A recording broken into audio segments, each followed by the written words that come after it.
गणेशाय नमः। आप सभी भक्तों का दिन शुभ और मंगलमय हो। प्यारे भक्तों, आज अगहन मास के कृष्ण पक्ष की प्रथम बुधवार का दिन है और आज आप सभी श्रवण करेंगे बुधवार गणेश जी की व्रत कथा। बुधवार के दिन गणेश जी का पूजन करने का विधान है। कहा जाता है कि इनका पूजा और कथा को श्रवण करने से भक्तों की सभी दुख कष्ट दूर हो जाते हैं, जीवन में सुख समृद्धि आती है, व्यक्ति में सहनशीलता का विकास होता है, संकट रोग और दरिद्रता से मुक्ति मिलती है, आर्थिक समस्याओं से छुटकारा मिलता है। और इसके साथ ही भक्तों, कथा को अगर श्रद्धा भाव से श्रवण किया जाए तो उनको जल्द ही कर्ज से भी छुटकारा मिल जाता है। तो आइए हम श्रवण करते हैं सभी मनोकामनाओं को पूर्ण करने वाली गणेश भगवान जी की व्रत कथा। आप सभी भक्तों की मंगल कामना को करते हुए इस कथा का श्रवण करते हैं। गणेश भगवान जी, रिद्धि सिद्धि माता आप सभी भक्तों की, हमारी सभी की मनोकामना को पूर्ण करे। प्रेम से बोलिए गणेश भगवान जी की जय। एक गांव में माँ बेटी रहती थी। एक दिन वह अपनी माँ से कहने लगी कि गांव के सब लोग गणेश मेला देखने जा रहे हैं, मैं भी मेला देखने जाऊंगी। माँ ने कहा कि वहाँ बहुत भीड़ होगी, कहीं गिर जाओगी तो चोट लगेगी। लड़की ने माँ की बात न सुनी और मेला देखने चल पड़ी। माँ ने जाने से पहले बेटी को 2 लड्डू दिए और 1 घंटी में पानी दिया। माँ ने कहा कि 1 लड्डू तो गणेश जी को खिला देना और थोड़ा पानी पिला देना, दूसरा लड्डू तुम खा लेना और बचा पानी भी पी लेना। लड़की मेले में चली गई। मेला खत्म होने पर सभी गांव वाले वापस आ गए, लेकिन लड़की नहीं आई। लड़की मेले में गणेश जी के पास बैठ गई और कहने लगी कि 1 लड्डू और पानी गणेश जी तुम्हारे लिए और 1 लड्डू और बाकी बचा पानी मेरे लिए। इस तरह कहते कहते सारी रात बीत गई। गणेश जी ये देखकर सोचने लगे कि अगर मैंने 1 लड्डू और पानी नहीं पिया तो यह अपने घर नहीं जाएगी। यह सोचकर गणेश जी एक लड़के के भेष में आए और उससे 1 लड्डू लेकर खा लिया और साथ ही थोड़ा पानी भी पी लिया। फिर वह कहने लगे कि मांगो, तुम क्या मांगती हो।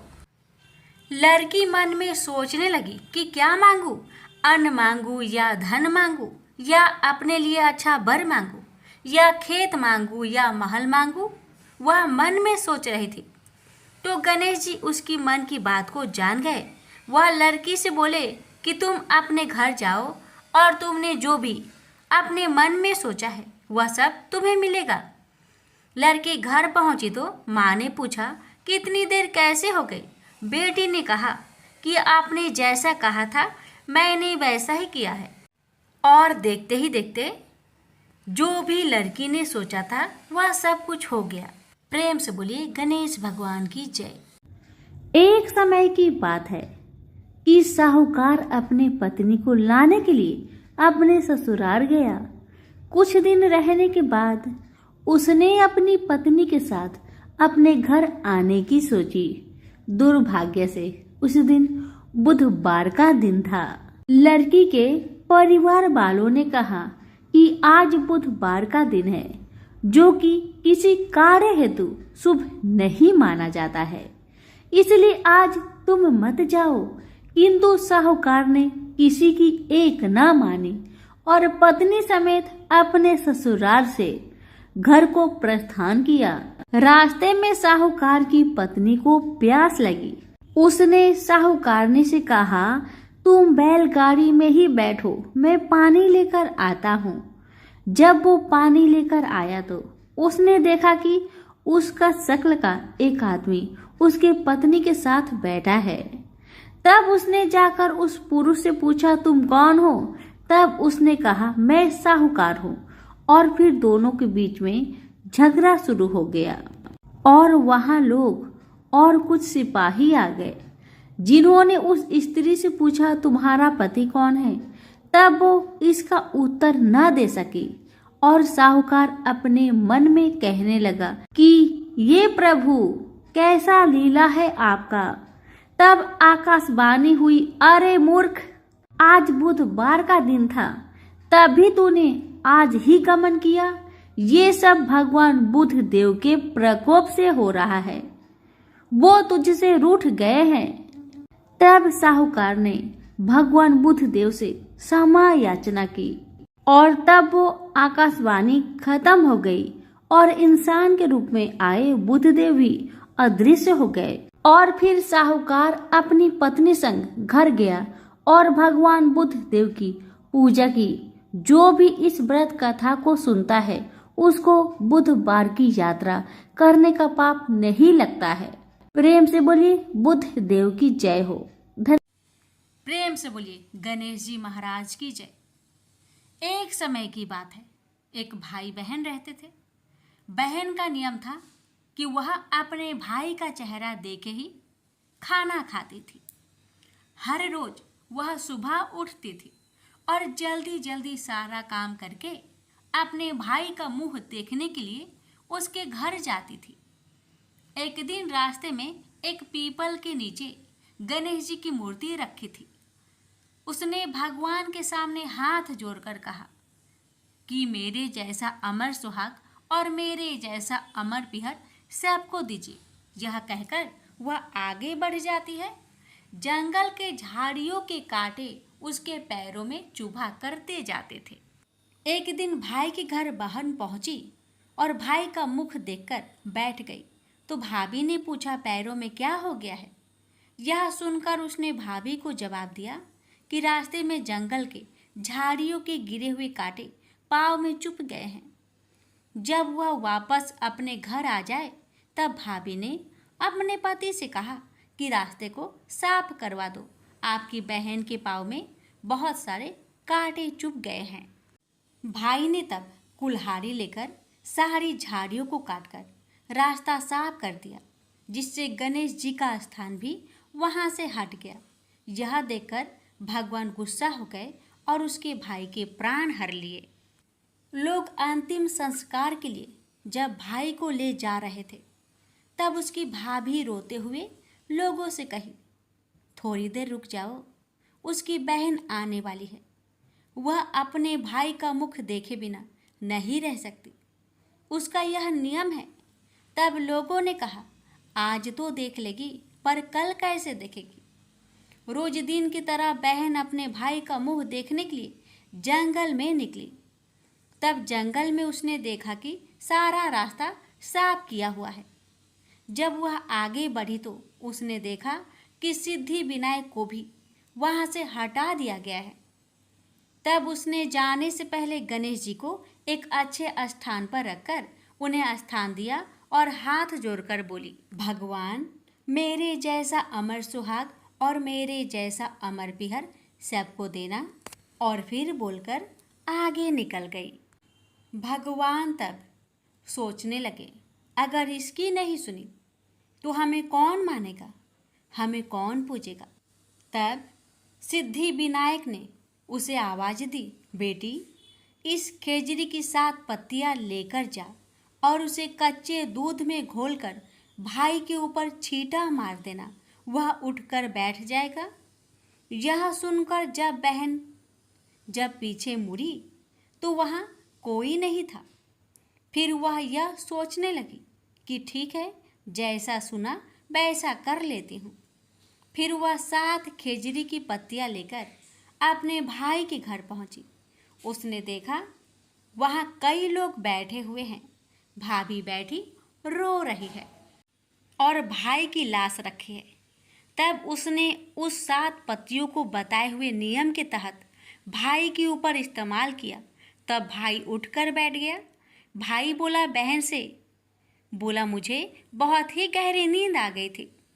तब बहन बोली, यह नींद किसी दुश्मन को भी ना आए, और उसने सारी बात अपने भाई को बता दी। तो मान्यता के अनुसार ये है गणेश जी की चमत्कारी कथा। प्रेम से बोलिए गणेश भगवान जी की जय हो। पौराणिक कथा के अनुसार एक समय की बात है कि भगवान विष्णु का विवाह माता लक्ष्मी जी के साथ निश्चित हुआ। विवाह की सभी तैयारी होने लगी। सभी देवी देवताओं को निमंत्रण भेजे गए, लेकिन भूलवश गणेश जी को निमंत्रण देना रह गया था। इधर भगवान विष्णु की बारात जाने का समय आ चुका था। सभी देवता अपनी पत्नियों के साथ विवाह समारोह में शामिल होने को आए, परंतु सभी देवी देवताओं ने देखा कि गणेश जी कहीं दिखाई नहीं दे रहे हैं। तब उन सभी ने आपस में चर्चा की, क्या गणेश जी को नहीं न्योता दिया गया या गणेश जी ही नहीं आए हैं। सभी को इस बात पर बहुत आश्चर्य हुआ। इस बात पर उन सभी ने विष्णु भगवान से ही इसका कारण पूछा।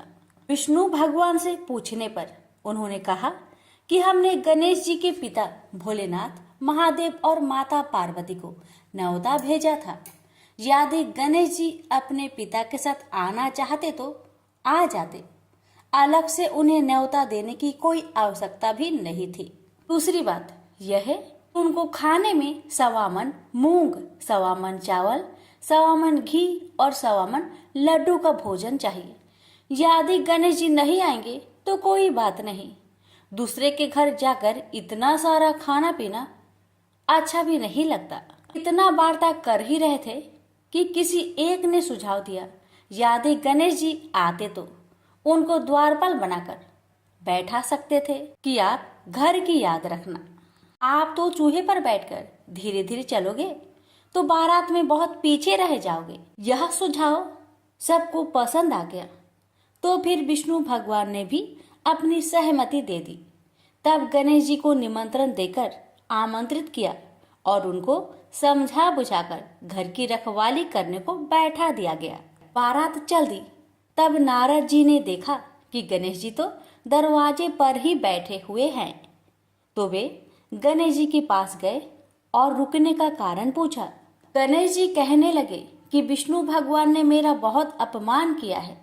नारद जी ने कहा कि आप अपनी मूषक सेना आगे भेज दो तो वह रास्ता खोद देगी, जिससे उनके वाहन धरती में धंस जाएंगे। तब आपको सम्मान पूर्वक बुलाना पड़ेगा। अब तो गणेश जी ने अपनी मूषक सेना को आदेश दिया, जाओ, और सेना ने जमीन पोली कर दी। जब बारात वहां से निकली तो रथों के पहिए धरती में धंसने लगी। आप कोशिश की परंतु पहिए नहीं निकले। सभी ने अपने अपने उपाय किए परंतु पहिए तो नहीं निकले, बल्कि जगह जगह से टूटने लगे। किसी को समझ में नहीं आ रहा था कि अब क्या किया जाए।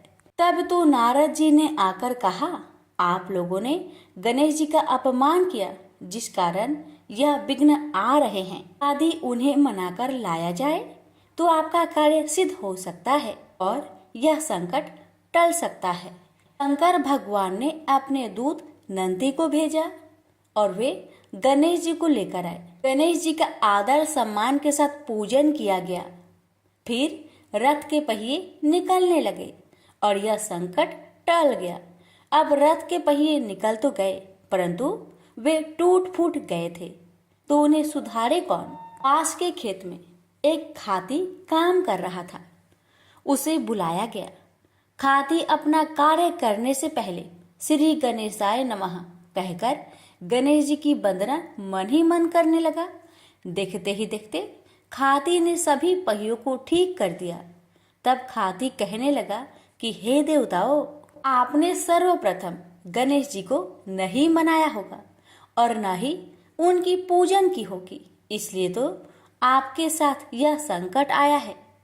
मैं तो मूर्ख अज्ञानी हूँ, फिर भी पहले गणेश जी को पूजते हैं, उनका ध्यान करते हैं। आप लोग तो देवगण हैं, फिर भी आप गणेश जी को कैसे भूल गए। अब आप लोग भगवान श्री गणेश जी की जय बोलकर जाए तो आपके सब काम बन जाएंगे और कोई संकट भी नहीं आएगा। ऐसा कहते हुए बारात वहां से चल दी और विष्णु भगवान का लक्ष्मी जी के साथ विवाह संपन्न करा के सभी सकुशल घर लौट आए। हे गणेश जी महाराज, आपने विष्णु को जैसा कारज सरियो ऐसा कारज सबको सिद्ध करिजो। बोलिए गजानन भगवान की जय।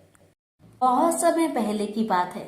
किसी गांव के बाहर एक बरगद का पेड़ था, जिसके पास ही गणेश जी का एक छोटा सा मंदिर था। गांव में और मंदिर नहीं थे, इसलिए सब लोग इसी मंदिर में आकर पूजा किया करते थे। गांव में एक भिखारी भी रहता था। भीख मांगना ही उसका काम था। गांव छोटा सा था।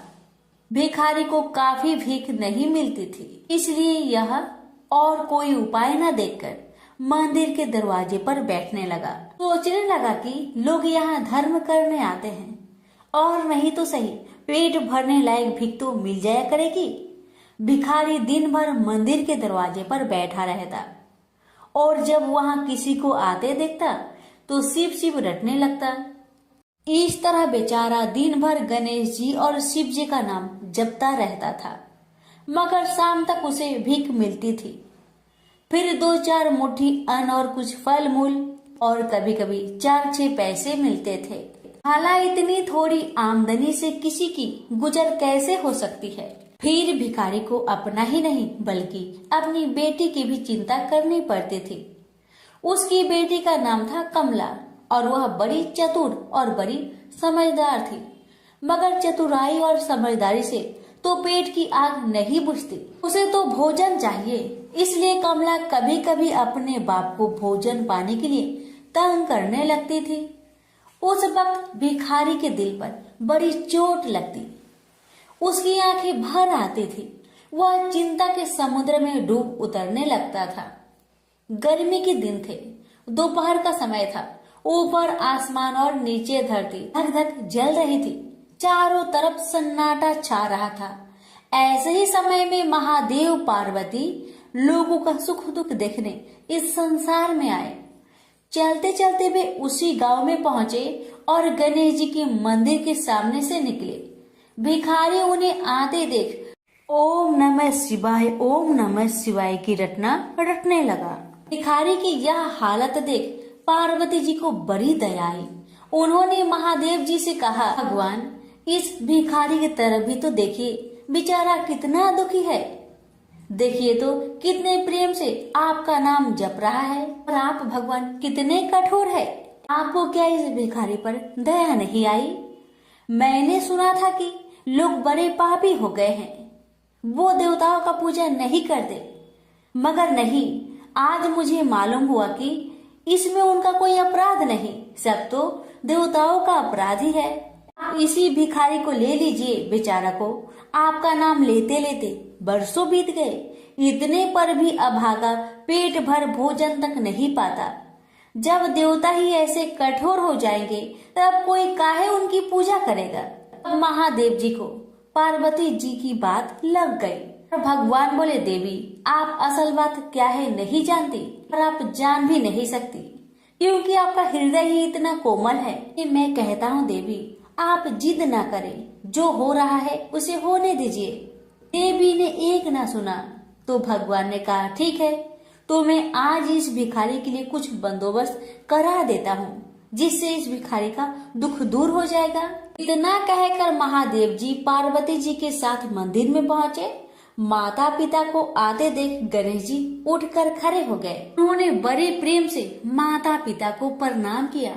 महादेव जी ने गणेश जी को आशीर्वाद दिया और कहा, देखो बेटा, यह भिखारी बरसों से तुम्हारे द्वार पर बैठा है, मेरा नाम जपा करता है, मगर तुमने अब तक इस पर दया क्यों नहीं किया? अब ऐसा कुछ उपाय करो जिससे इस बेचारे का दुख दूर हो जाए। गणेश जी ने हाथ जोड़कर उत्तर दिया, अच्छी बात है पिताजी, 7 दिन के भीतर उसका दुख दूर हो जाएगा। उसे कहीं न कहीं से 2 लाख रुपए मिल जाएंगे। गणेश जी का उत्तर सुनकर महादेव पार्वती आगे को चल गए। इसी समय एक बनिया मंदिर में पूजा करने आया था। वह आड़ में छिपा छिपा महादेव जी और गणेश जी की बातें सुन रहा था। उसने सोचा, ये तो बहुत अच्छा मौका है, यदि थोड़ी चतुराई से काम लूं तो सहज ही 2 लाख का मालिक मैं हो सकता हूँ। बस वह बड़ी खुशी से भिखारी के सामने पहुंचा और उसे प्रणाम कर एक तरफ बैठ गया। भिखारी को आज तक किसी ने प्रणाम नहीं किया था, न कोई उसके पास आकर बैठा ही था। बनिए की इस काम से भिखारी ने समझा कि यह बेशक कोई भला मानुष है। वह मन ही मन प्रसन्न हुआ और बनिए से बोला, बाबा आप बहुत दयालु जान पड़ते हैं, कहिए मेरे पास आने की कृपा क्यों कर हुई? आप नहीं जानते मैं एक गरीब भिखारी हूँ। बनिए को तो अपना मतलब गांठना था। मीठेपन से बोला, आप भिखारी है? कौन कहता है कि आप भिखारी है?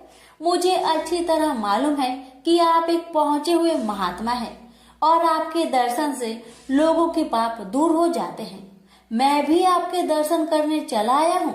मुझे आपसे कुछ पूछना है, यदि आज्ञा दो तो पूछो। भिखारी खुशी से बोला, पूछिए। बनिया बोला, भला दिन भर आपको कितनी भीख मिल जाती है? भिखारी बोला, भाई मिलने की क्यों पूछते हो, यहाँ तो पेट की भी लाले पड़े रहते हैं। रोजाना 2-4 मुट्ठी अन्न मिल जाता है, कभी 2-4 पैसे भी मिल जाते हैं। किसी तरह दिन काट लेता हूँ। बनिया कहने लगा, राम राम, आप जैसे महात्मा और यह कष्ट। इस गांव के आदमी भी क्या आदमी हैं? आपकी थोड़ी सी सहायता नहीं कर सकते? आप कैसे यह कष्ट सह लेते हैं? मुझे तो आप पर बड़ी दया आती है। मेरे जी में आता है कि मैं आपकी कुछ सेवा करूं, पर कहने में डर मालूम होता है। भिखारी बोला, आप मेरी सहायता कर सकते हैं? अब बनिया हंसते हुए बोला, मेरी इतनी हैसियत कहाँ है जो आपकी कुछ सेवा कर सकूं, मगर एक बात है, आज से 7 दिन तक आपको जो कुछ भी मिले वह मुझे दे दीजिए। बदले में आपको मैं 100 रुपया दे दूंगा। 100 रुपये के नाम सुनते ही भिखारी मारे खुशी के उछल पड़ा। उसने सोचा, अगर 100 रुपये मिल जाए तो क्या कहना, यहाँ तो 7 दिन में 7 आने के सामान भी न मिले, तब तो 100 रुपये छोड़ देना सरासर बेवकूफी होगी, पूरा गधापन है।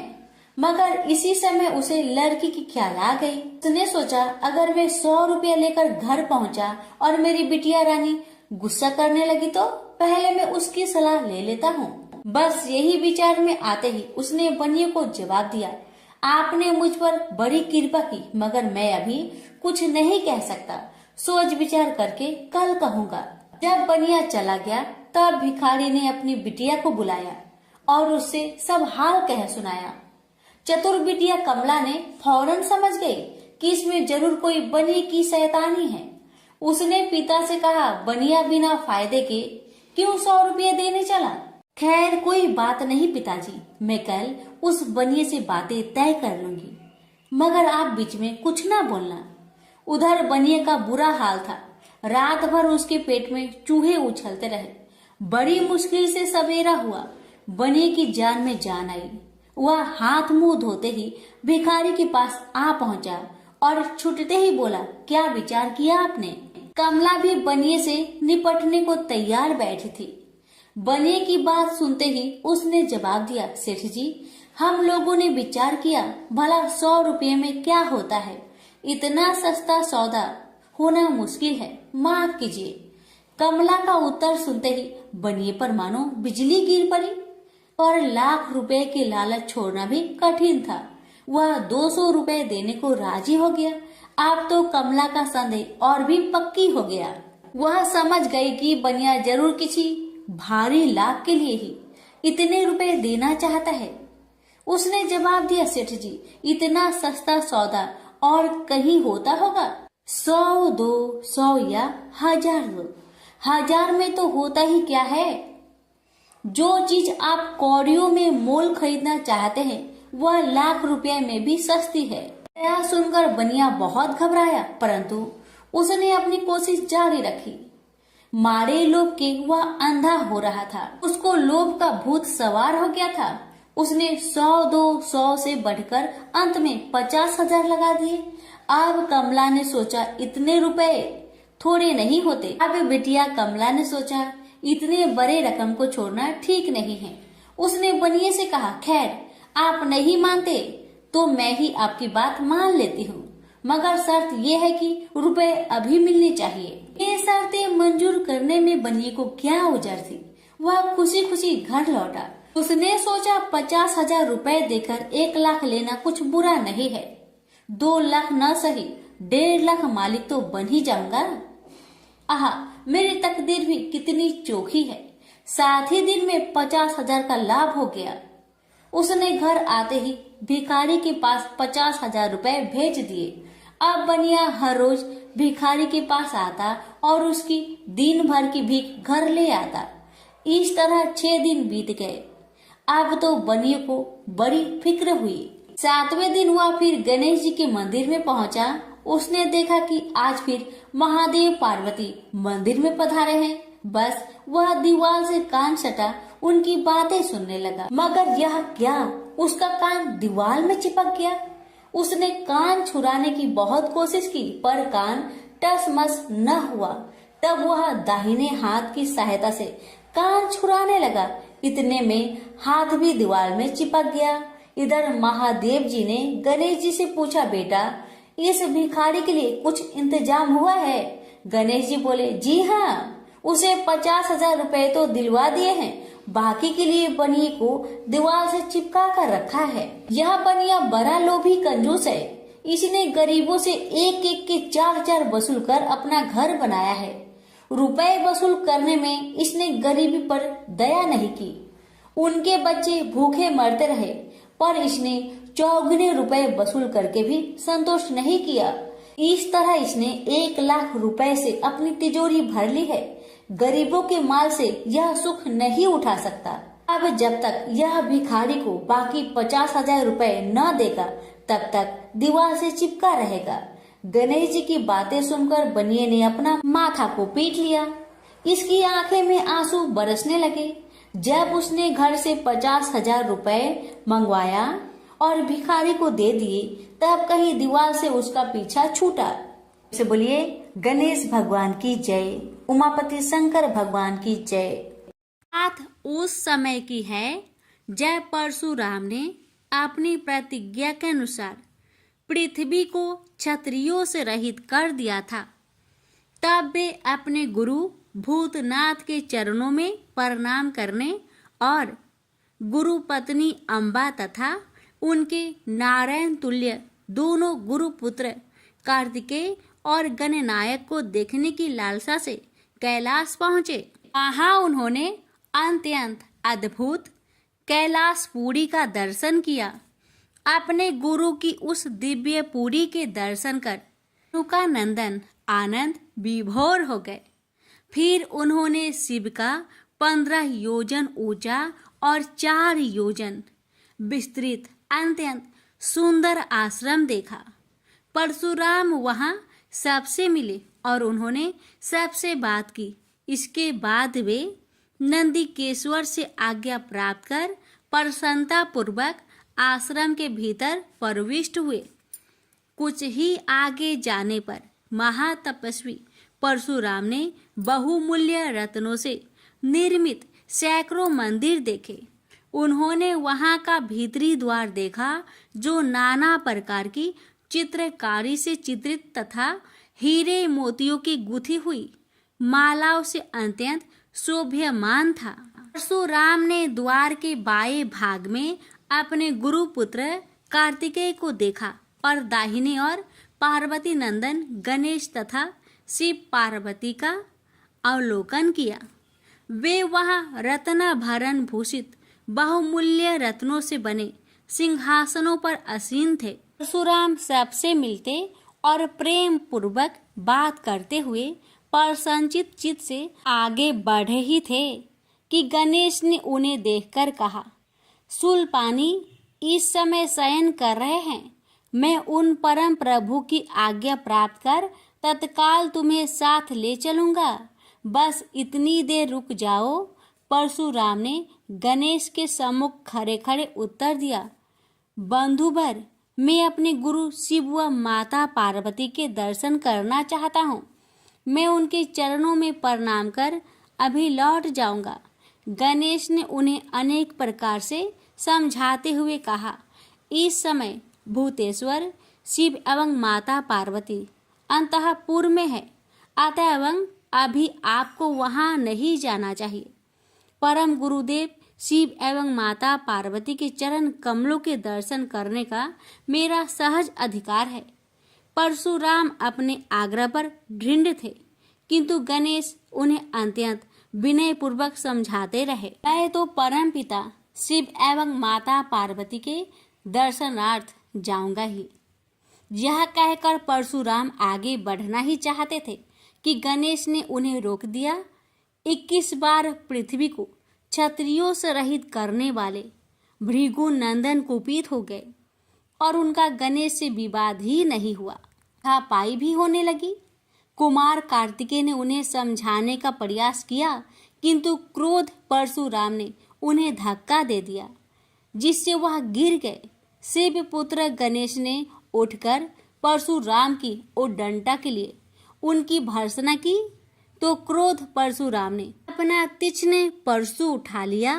तब गणेश ने अपनी सूंड बढ़ाकर उन्हें उसमें लपेट लिया और घुमाने लगे। गणेश की सूंड में लिपटे परशुराम सर्वथा असहाय और निरुपाय थे। गणेश के योग बल से परशुराम स्तंभित रह गए।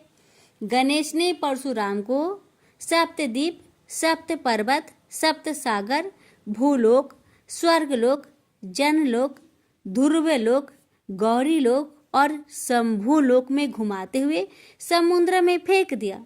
परशुराम समुद्र में तैरने लगे तो निरामयी गणनाथ ने उन्हें पुनः अपनी सूंड में उठा लिया और घुमाते हुए बैकुंठ धाम दिखाकर गोलोक धाम का दर्शन करा दिया। वहां परशुराम ने मंद मंद मुस्कुराते हुए बंसी विभूषित नवनीरद श्री कृष्ण के साथ रासवेड़ी राधा का दर्शन किया, तो वे बार बार उनके मंगलमयी चरण कमलों में प्रणाम करने लगे। कुछ देर बाद परशुराम सचेत होकर पृथ्वी पर गिर पड़े। समय उनका प्रतिवादी मुख स्तंभ गणेश जी द्वारा किया हुआ स्तंभन भी दूर हो गया। तब उन्होंने अपने अभीष्ट देवता श्री कृष्ण के जगत गुरु शिव द्वारा प्रदत्त परम दुर्लभ स्रोत एवं कवच का स्मरण किया और संपूर्ण शक्ति से सूर्य की प्रभा के तुल्य तीक्ष्णतम अपने परशु से गौरी नंदन पर प्रहार कर दिया। गणेश ने अपने परम पूज्य पिता के अमोघ अस्त्र का सम्मान करने के लिए उसे अपने बाएं दांत से पकड़ लिया। शिव शक्ति के प्रभाव से वह तेजस्वी परशु गणेश के बाएं दांत को समूल काट कर पुनः रेणु का पुत्र परशुराम के हाथ में लौट आया। गणेश का दांत टूटते ही भयानक गर्जना हुई और रक्त का फवारा फूट पड़ा। मुंह से निकलकर रक्त से सना दांत भूतल पर गिर पड़ा। उस समय धरित्री कांप उठी। यह दृश्य कार्तिकेय, क्षेत्रपाल आदि पार्षद तथा शून्य में देवगण अत्यंत भयभीत होकर हाय हाय करने लगे। कैलाशवासी डर से मूर्छित हो गए। निंद्रापति सुधत्मा शिव की निंद्रा भंग हुई। बेटा यह क्या हुआ? दौड़ी हुई पार्वती आई तो उन्होंने अपने पुत्र गणेश के टूटे दांत तथा रक्त से सने हुए मुंह को देखा और देखा कि उनके हृदय खंड गणेश क्रोध शून्य परम शांत लज्जा से सिर झुकाए खड़े हैं।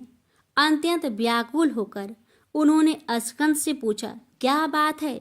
यह कैसे हुआ? स्कंद द्वारा संपूर्ण वृत्तांत सुनकर पार्वती अत्यंत क्रोध हुई और अपने प्रिय पुत्र गणेश जी को सीने से लगाकर रोती हुई शिव से बोली, मेरे पुत्र गणेश और आपके शिष्य परशुराम में किसका दोष है? आप ही निर्णय करें। फिर माता पार्वती ने अपने सम्मुख परशुराम को शिव के प्रमोदक द्वारा चरण कमलों की निर्भयता पूर्वक सेवा करते हुए देखकर कहा, हे महाभाग राम, तुम योगियों के गुरु देवाधिदेव महादेव के शिष्य हो। तुम शुद्ध मन वाले हो। तुम्हारी अशुद्धता का कारण मेरी समझ में नहीं आ रहा। तुमने करुणामय गुरु से अमोघ परशु प्राप्त कर पहले तो उसकी क्षत्रिय जाति पर परीक्षा की और अब गुरु पुत्र पर परीक्षा की है। श्रुति गुरु दक्षिणा देने का निर्देश करती है और तुमने अत्यंत निर्दयता पूर्वक गुरुपुत्र का समूल एक दांत ही नष्ट कर दिया। अब इसका सिर भी काट डालो। चरमता का अमोघ परशु प्राप्त कर ले तो क्षुद्र श्रृंगाल भी वनराज को मार सकता है। इतना कहकर क्रोध से भगवती पार्वती परशुराम को मारने के लिए प्रस्तुत हो गई। भाई बस परशुराम ने मन ही मन करुणा सागर गुरु को प्रणाम कर अपने इष्ट देव गोलोकनाथ श्री कृष्ण का स्मरण किया। तभी पार्वती ने अपने सम्मुख एक बौने ब्राह्मण बालक को देखा।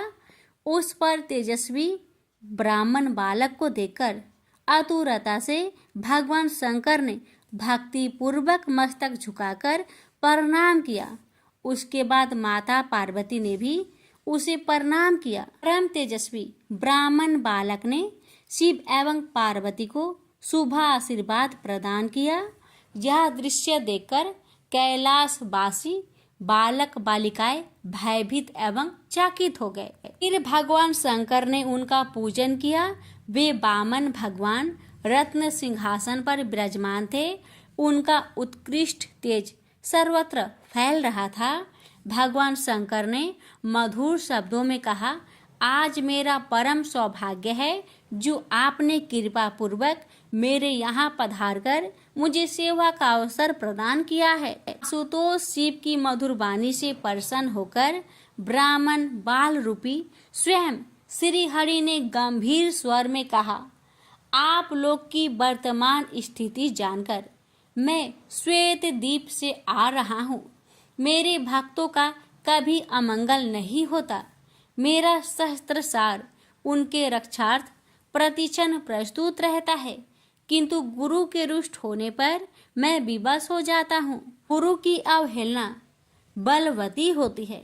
विद्या और मंत्र प्रदान करने वाला गुरु अभिष्ट देव से 100 गुना श्रेष्ठ है।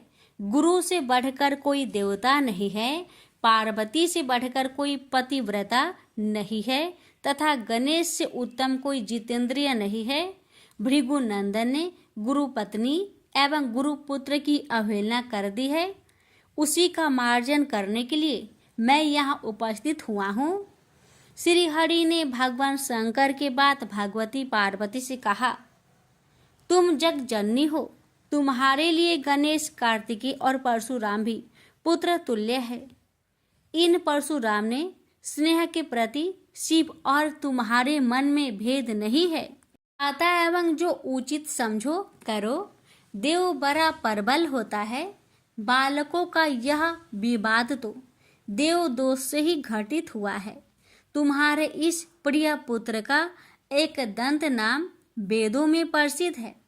फिर श्री हरि ने परशुराम से कहा, राम, तुमने क्रोधवश शिवा पुत्र गणेश का दांत तोड़कर अनुचित किया है।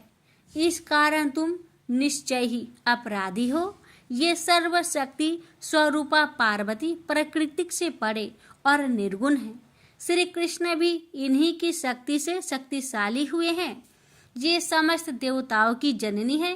तुम इनकी स्तुति कर इन्हें संतुष्ट करो। इतना कहकर श्री हरि बैकुंठ के लिए प्रस्थान कर गए। परशुराम ने भी स्नान कर शुद्ध वस्त्र धारण कर लिए। वह हाथ जोड़कर गुरुदेव के चरणों में प्रणाम कर सिर झुकाए जगजननी गौरी का स्तवन करने लगे। भक्तवर परशुराम के संपूर्ण अंग पुलकित थे और उनके नेत्र से अश्रु प्रवाहित हो रहे थे। इस प्रकार करुण प्रार्थना करते हुए अंत में परशुराम ने कहा, जगजननी रक्षा करो, रक्षा करो, मेरे अपराध को क्षमा कर दो। भला कहीं बच्चे के अपराध करने से माता कुपित होती है। यह कहकर परशुराम ने माता पार्वती के चरणों में प्रणाम कर अत्यंत दुखी होकर रोने लगे। परशुराम की करुण प्रार्थना से करुणामयी पार्वती का हृदय द्रवित हो गया। उन्होंने प्रीति पूर्वक परशुराम को अभय दान देते हुए कहा, बेटा अब शांत हो जाओ। आशुतोष के अनुग्रह से तुम्हारी सर्वत्र विजय हो। सर्वतरात्मा श्री हरि तुम पर सदा प्रसन्न रहे। गुरुदेव शिव में तुम्हारी भक्ति सुदृढ़ रहे। तुम अमर हो जाओ। इसी प्रकार दयामयी पार्वती ने परशुराम को आशीर्वाद दिया और वे अपने अंतपुर में चली गई। उस समय वहां श्री भगवान के मंगल नाम का उच्च घोष होने लगा। फिर परशुराम ने एक दंत गणेश का स्तवन किया और गंधे, पुष्प, धूप, दीप एवं तुलसी रहित नैवेद्य आदि से लंबोदर की विधि पूर्वक पूजा की। परशुराम ने भक्ति भाव से भाई गणेश को संतुष्ट कर माता पार्वती एवं कृपा सिंधु त्रिलोचन के चरणों में प्रणाम किया। फिर उन्होंने गुरु की आज्ञा प्राप्त कर प्रसन्नता पूर्वक वहां से प्रस्थान किए। प्रेम से बोलिए गौरी पुत्र गणेश भगवान की जय। हर हर महादेव। माता पार्वती की जय।